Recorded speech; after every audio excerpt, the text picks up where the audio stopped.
Sorry to interrupt the beginning of an episode. There's a point at which I'm talking to Eileen, and I discuss two owls that I have seen up close in my life. The first owl is one that I saw the day that I also saw the fairy. The second owl I saw the day that I decided to start this podcast, and I trail off when I'm talking to Eileen and I don't really complete my thought, in part because I became uncomfortable as I recalled that memory while I was speaking with her. So I just wanted to jump in here and complete the thought for you all. Basically, I was up on the internet looking for stuff about fairies for the millionth time, trying to satisfy my curiosity about what I had experienced. And I went to bed and woke up kind of like in a start, like, ugh. And I live in this condominium that's right next to a park overlooking a river. And I have this little tiny, baby tree that was planted 2 years ago when the building was built. And in the tree is this owl, like right outside my window. That's what woke me up, from a sleep. Like I knew it was there somehow because I had gone to bed not very long before. And so I look out the window and there it is in the tree looking in right at me. And I have some video and photo of that so that I'll put that on the website for you. Anyway, I just apologize for interrupting the start of an episode, but I did want to get that thought complete for you as you listen so that you weren't left hanging. Anyway, after a brief pause, we'll jump into the episode. Thank you, everybody, for listening. Yes. Yeah. But it's so brief, isn't it? When it's so brief that you wonder if it really happened. I think if you get something in your mind when you're very young and it hasn't really been disputed and you take it with you, I think there's something in that rather than just something happening when you're older and you just dismiss it because, oh no, it can't be so. If it's something that stays with you, then it stays with you for a reason. And I'm not really very deeply into reading about anything or getting much more involved in whatever's going on or not going on. I just know what happened, and it's as basic as that with me. I saw what I saw, and it's just stayed with me since I was very young.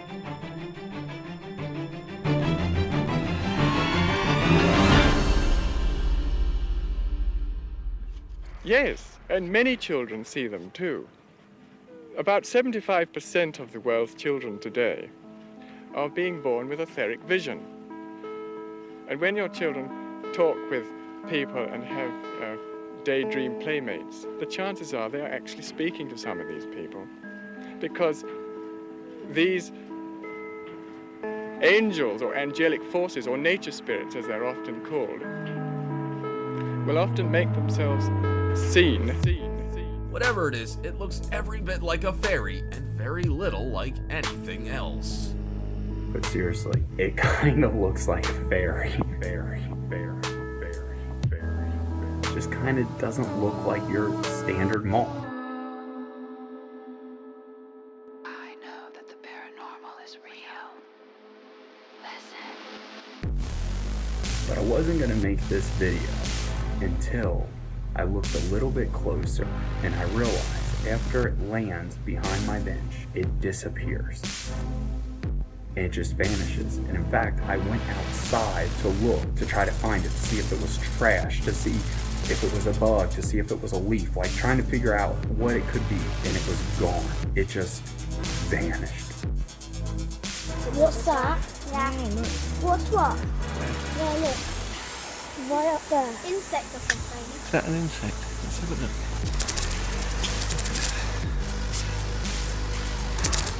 What is it? I don't know. Oh my god! Ugh.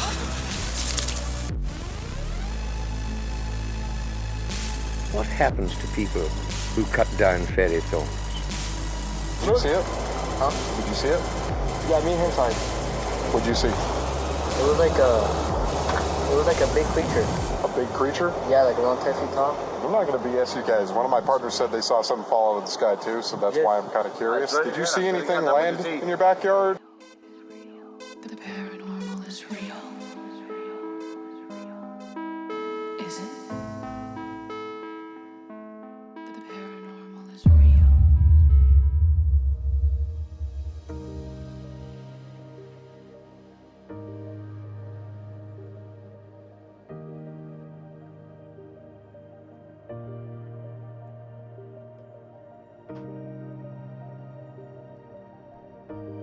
Okay, hi everybody. Welcome tonight to the Fascinating Fae podcast. Tonight we're going to be joined by Eileen, who's calling us from Australia, in the province of Victoria. I'm extremely excited to speak with Eileen. Eileen was kind enough to reach out to me and let me know that she grew up in Cottingley, which is, as many of the listeners will know, home of the famous Cottingley Fairies photographs. Yes. The Sir Arthur Doyle involvement in that story was that he originally said he believed in the photographs, but it was later proven that, and this is the key thing, that many of the photographs were cardboard cutouts. There is, however, a lingering debate over the fifth photograph as to whether or not it is in fact a real photograph of fairies or not. Yeah. That is the Coles Notes version of the Cottingley Fairies story. Some young girls took photos of fairies. Sir Arthur Doyle endorsed them as real. That was later proven to be not true for most of the photos, and there still remains, to this day, quite a lot of debate over the fifth photo as to whether or not it is a real photo. So, the reason I'm so excited to talk to you tonight, Eileen, is because when you reached out to me, you indicated that you grew up in the same area that these photos originate from. Yes, yeah, quite right. You also indicated that you yourself have had an experience of seeing a fairy in the same area. And so I'm incredibly honored to welcome you on here tonight. What I'd like to do is just allow you a chance to sort of walk myself and the audience into your experience. So if you would be so kind to just let us know, sort of how old you were, maybe like what time of year, just some context, and just walk us into your first experience of seeing a fairy, please. Yeah, well, I grew up there from being about 3 years old to 11, so I would have been about 8-ish. And we used to play in what we call the beck, which is the little creek. And it was always very magical to me because I've a good imagination anyway. But and I didn't know anything about the Cottingley Fairies then until I was a lot older.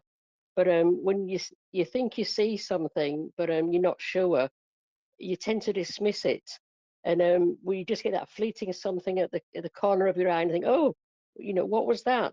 It was something, but and it's you just feel that sort of something's looking at me feeling, and that's how I used to feel when playing down there in the beck, and you could see almost little, no, I wouldn't say villages or something, but little places that little creatures could inhabit, and that's why it was very magical to me. And I could go down there by myself or with a couple of friends and play, and just have this peaceful time of playing without too much noise and traffic and other kids shouting or anything. It was just a nice, a really sort of settled area that had been there a long time to me from in a young mind.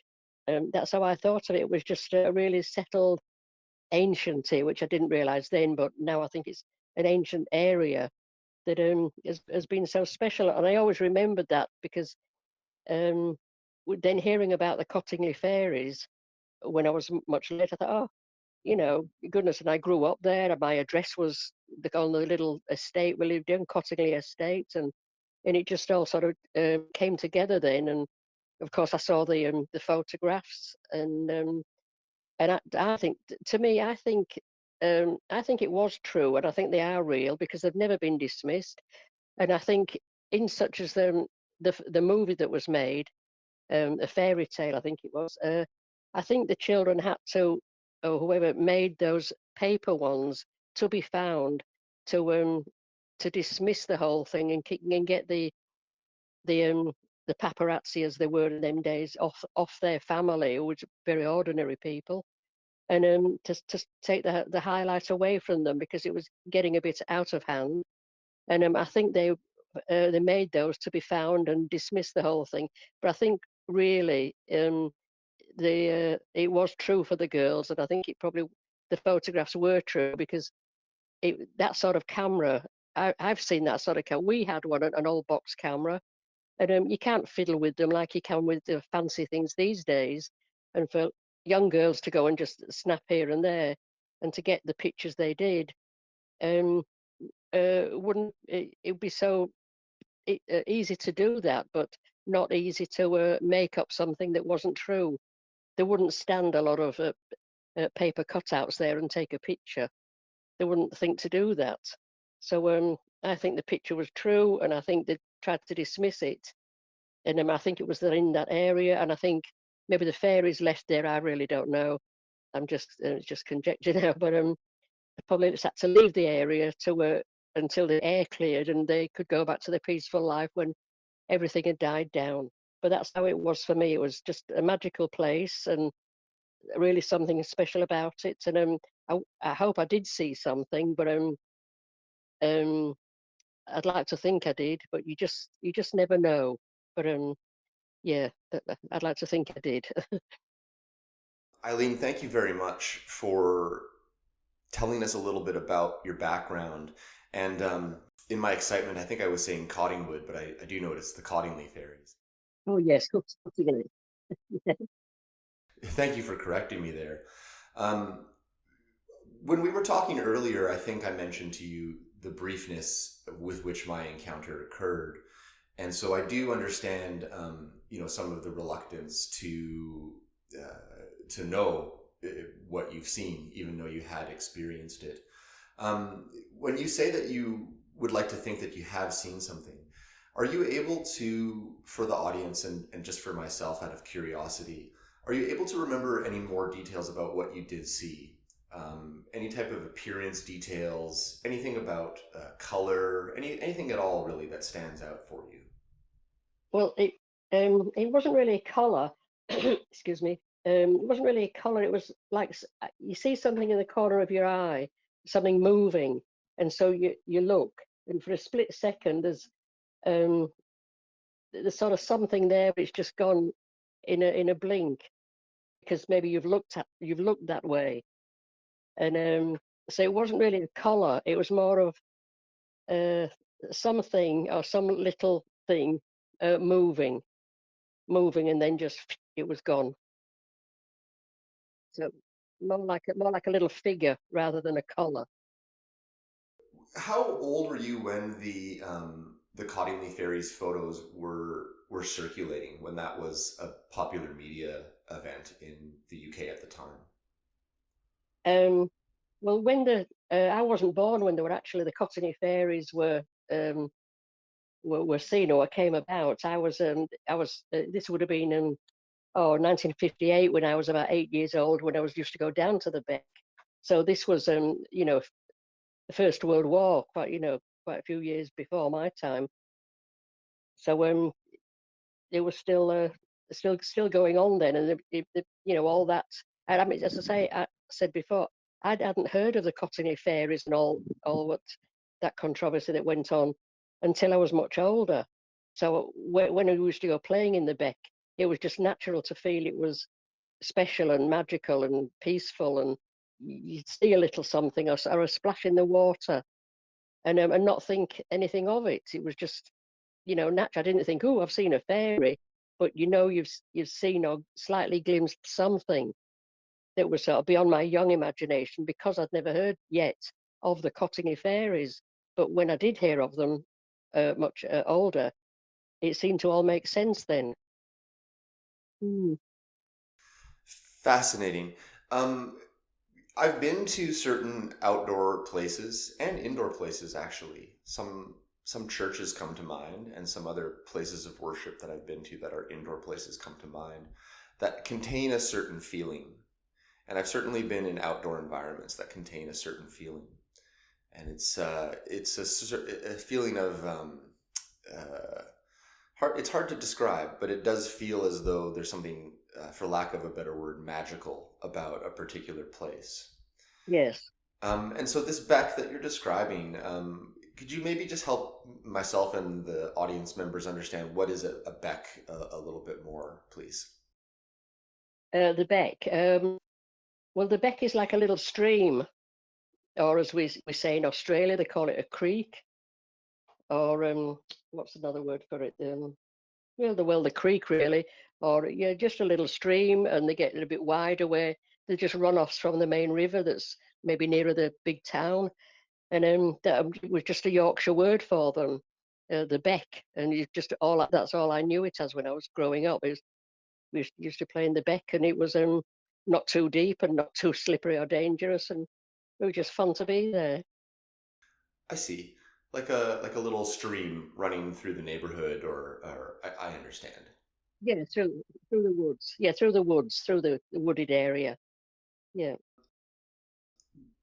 As we move along through this conversation, and by the way, I really appreciate you taking the time to speak with me. I must be pretty early in Australia as we're speaking here today. One of the things I wanted to ask you that I'm curious about, and I ask everybody that I interview on the show who's had an experience with a fae, and there's no wrong answer here. My question, Eileen, is basically, in your opinion, what do you think fairies are? That's a good question. Well, I think there's lots of beings, I think, that we're unaware of or are aware. I mean, I don't think the Earth is just populated with just human beings and animals. There's got to have been something to bring these rumors or fantasies about, like leprechauns and things like that. And something must have started them off. They don't just come out of nowhere, I don't think. So I think they've probably existed for a long, long time, or maybe they haven't developed into our kind of beings. They're just a little sort of step away from our reality, and they're in their own world and reality. And sometimes they just come through a little bit and to show themselves. So that's what I think fairies or maybe leprechauns or that sort of thing are. A bit like ghosts. To be people believe in ghosts and things, you can have an experience and think, "Oh, I saw a ghost," but you don't really know. But there's got to be something to where these things start from. So I think they're just another sort of beings that are on the earth to mix in with the rest of us. And because people don't really understand them, they tend to dismiss them because we're not solid human beings. But I think there's a lot of things going on around us um, that we don't really realize are there because we're just busy getting on with our own lives, I think. I uh, Something you said there just basically really resonates with me, which is that they have to come from somewhere. They have to be originating from somewhere. Yes, yeah. I just don't think they just come up in somebody's mind and I'll make up um, fairies or ghosts or goblins or something like that. I think they have to come from somewhere for somebody to see to the first one, or they develop in another way that we do, and that we sort of try to coexist on this on planet, and they do their thing and keep out of our way. And a bit like insects that fly around, they're around and everywhere, but they tend to keep out of our way because somebody's going to swat them or something. So they just live their own life in peace, away from out of any harm's way. The reason that comment about they must come from somewhere strikes me so much, and not to talk about my own experience too much, it's just like what I saw came from somewhere. And so my search now is actually twofold. It's number one, what are fairies? What exactly are fairies? Like, what did I see? Yeah. But then correspondingly, where do these things come from? And I've been trying to find a way of saying what I'm thinking that satisfies me, but I'm still struggling. But basically, just to kind of build upon what you're saying, there seems to be an underlying logic or reality that would account for, let's just talk about fairies specifically, right? So fairies, some people I speak to say they are pure energy. And I think you mentioned like they're a step away from us. Some people would say that they're a step ahead of us. Yes. like meaning they've evolved to the point where they've lost their physical form and now they're just pure energy, which would give them the capability of performing some of the things for which people that have seen and experienced them describe. So if you allow for a sentient being to be pure energy and not have physical form, but still have sentience, that could, easily start to provide a baseline justification for how fairies are working or how they exist. But what that would suggest is that they have a habitat or an environment, like a dimension, I think you mentioned, or a plane. Yes, yeah. From which they are inhabiting, and then also from which we are getting a glimpse of them. Potentially also like they are somehow ingressing or making their way into our current dimension, for lack of a better word. But I'm in agreement with your take on that, which is that there's something real behind it. And I think that because of what I saw, first and foremost. So I shouldn't say I believe, I know, but the search, the journey here is one of trying to figure out exactly, well, what is a fairy and where does it come from? Yeah. And I haven't been particularly satisfied with the idea of it being a magical thing. Yes, yeah. It's not just fantasy or imagination. I think they're better at hiding themselves, but they're also curious of us, and that's those glimpses that we get of them. And then suddenly they're gone, probably for their own safety or something. But I think they're better at hiding themselves than we are at finding them, and that's sort of good for them, because they would be in danger if they lingered around too long. But they're curious of us, so that's where we get to see those glimpses. Certainly in my experience, this fairy came to me and the person I was with. It came to us. Yes. So that would suggest curiosity. Yes. And I've been trying to give voice to the experience a number of times in these interviews, and I've said it was proud of us for having so much fun, was one way I felt. Maybe I thought maybe it was curious that we were having so much fun on the water, and like a combination of the two.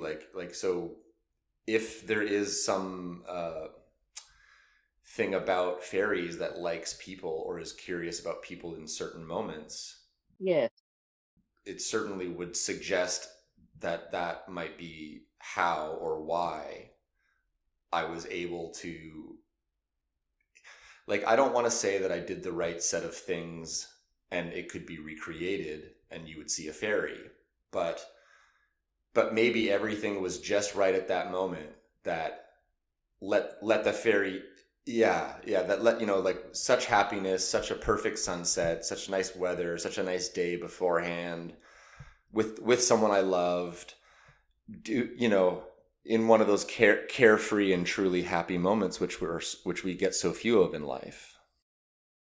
Yes, exactly. Yeah.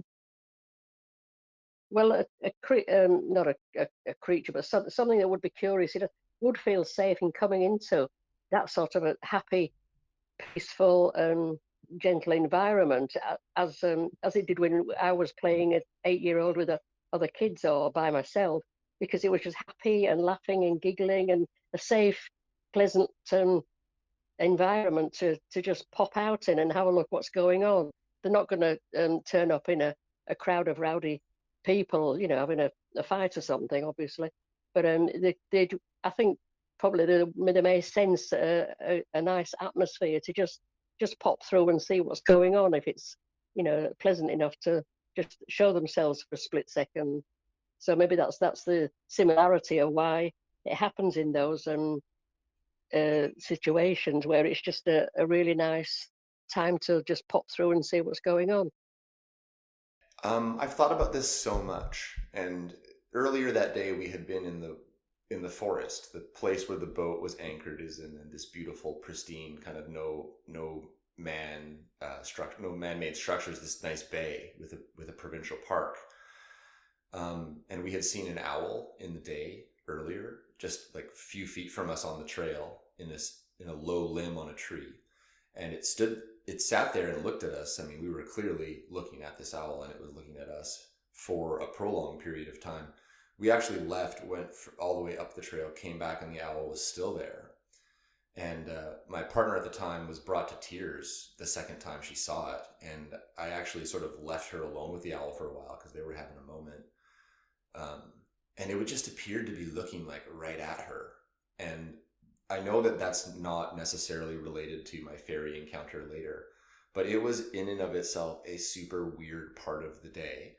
I've lived in the woods. I've been in the bush. I mean, I've literally lived in the woods under a tarp for, up to 2 years at a time, living that way. And I can count on my 2 fingers the amount of times I've seen an owl right close to my face. And they were that time when I saw the fairy that day. And super strangely enough, when I decided to start this podcast, I woke up at 4 a.m. about 4-ish weeks ago. And the night before, I was like up super late researching fairy stuff for like the millionth time. And I was like, okay, I'm not getting the answers I want. Like all this stuff just seems like it's coming through some sort of Dungeons and Dragons filter of like folklore-y, magic-y stuff, which is like, okay, like I'll let that exist. I have no problem with it, but it's not me, and it's not explaining what I saw. So, I'm really curious, when you were with your friends, did your friends ever seem to perceive things with you as well, or was it something that you were perceiving more alone? I'm really curious about that.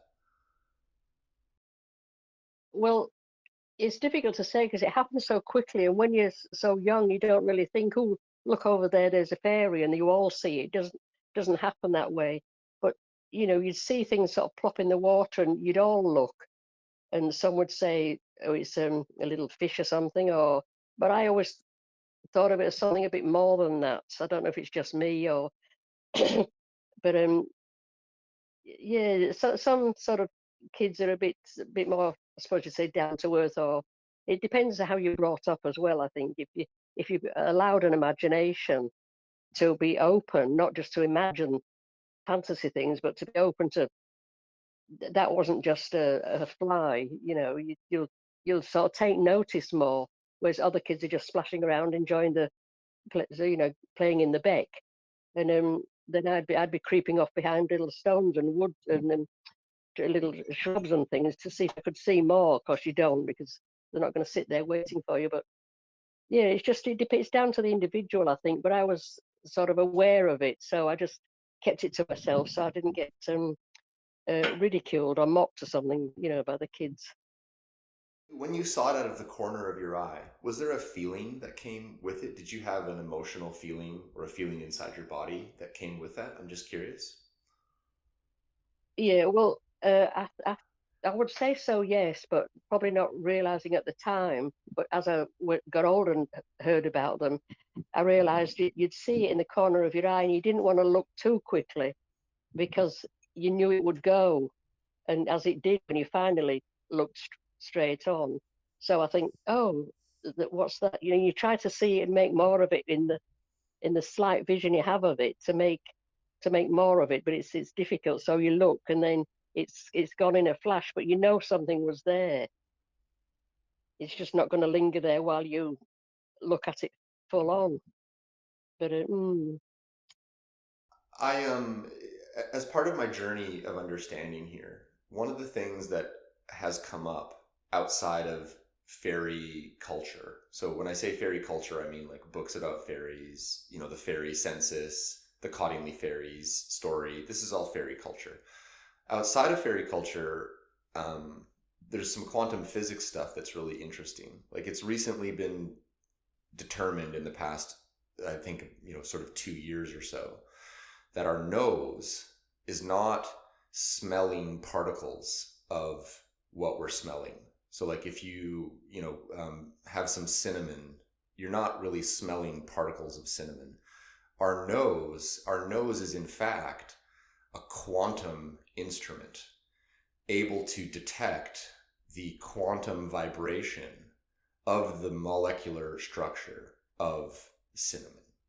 So it's not smelling the molecule of cinnamon. It is hearing, your nose is hearing the vibration of the frequency of the molecule of cinnamon. Yes. And they've also demonstrated that the eyes of many birds function as a quantum device as well, and are able to actually see magnetic fields of the earth visually, which is how they've recently been able to understand bird migration across inclement weather or other events that would seemingly prevent navigation.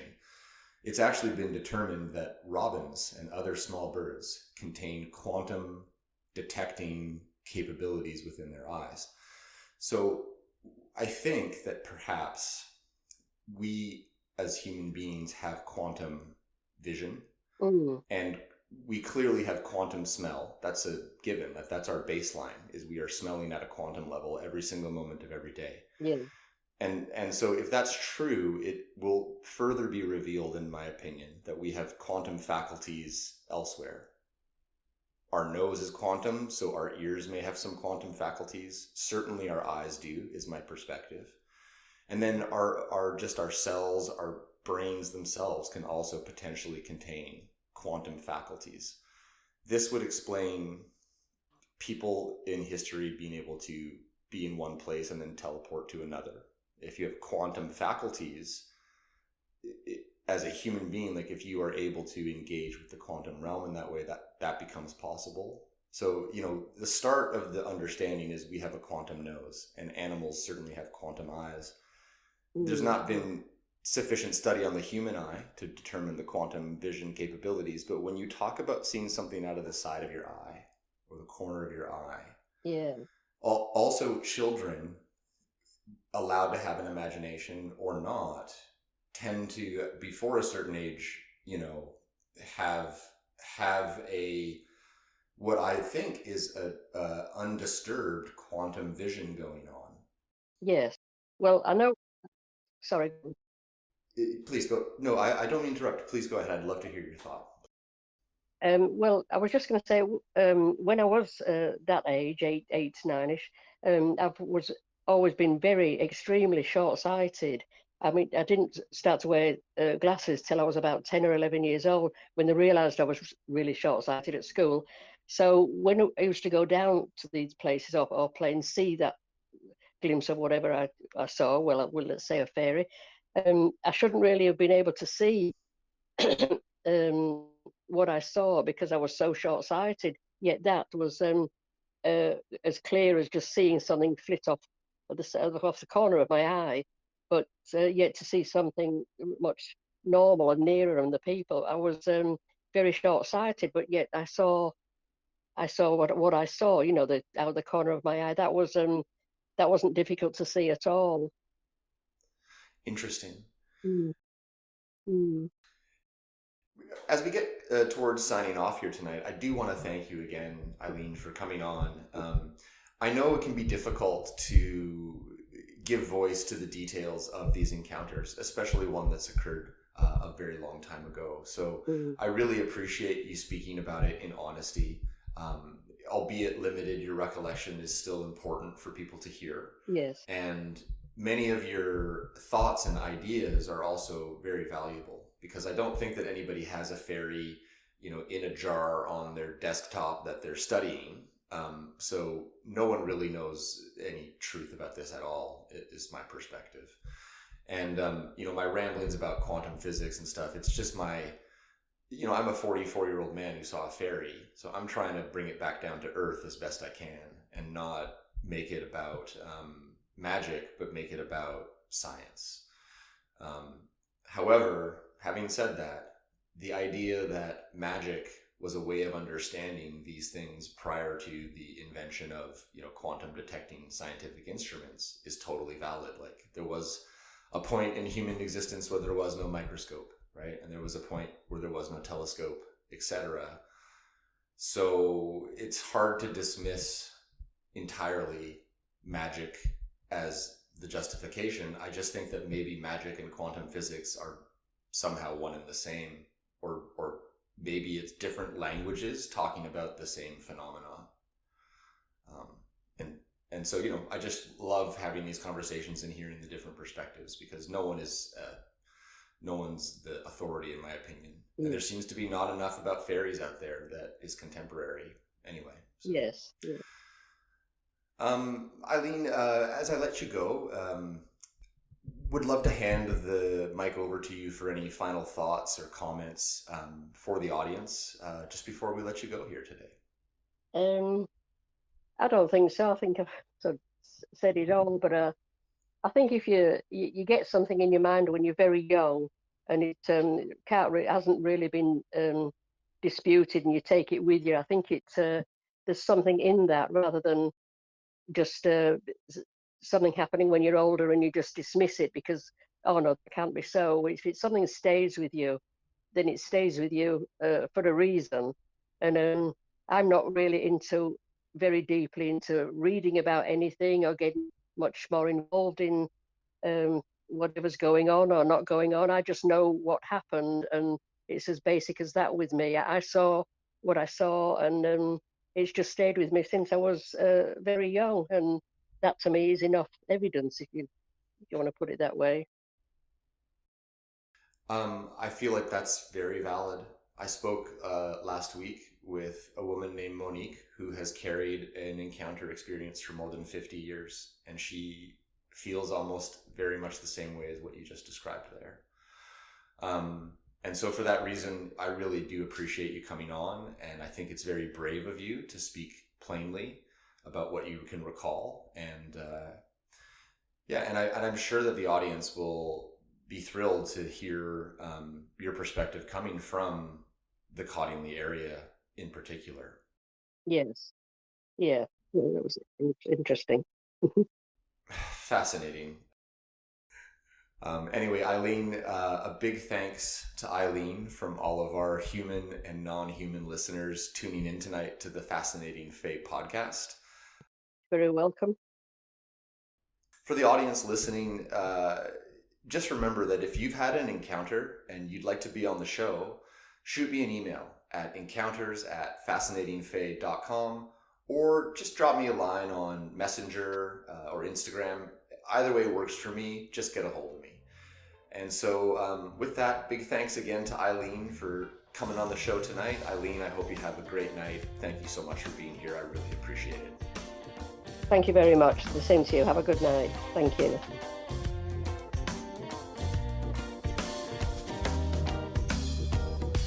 Well, on this place we call Earth now, who are we? And on this place we call Earth, why do we pick fruit from the forbidden tree? In the game of life, what am I? In the game of life, will I leave a mark before I die? So walk with me, baby, as the big picture rolls along. Well, I'm thinking maybe we are just some fragments, and there's questions in my mind, questions in my head. I question all the time, all that we've been led, that we've been led.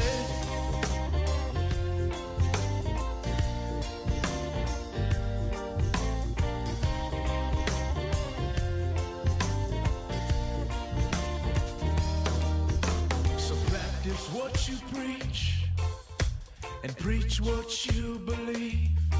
It's entirely up to you, the thoughts that you conceive. You got to keep your inner fire, don't let yourself tire,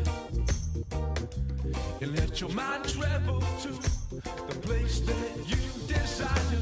So I'm singing, walk with me, baby, as the big picture rolls along.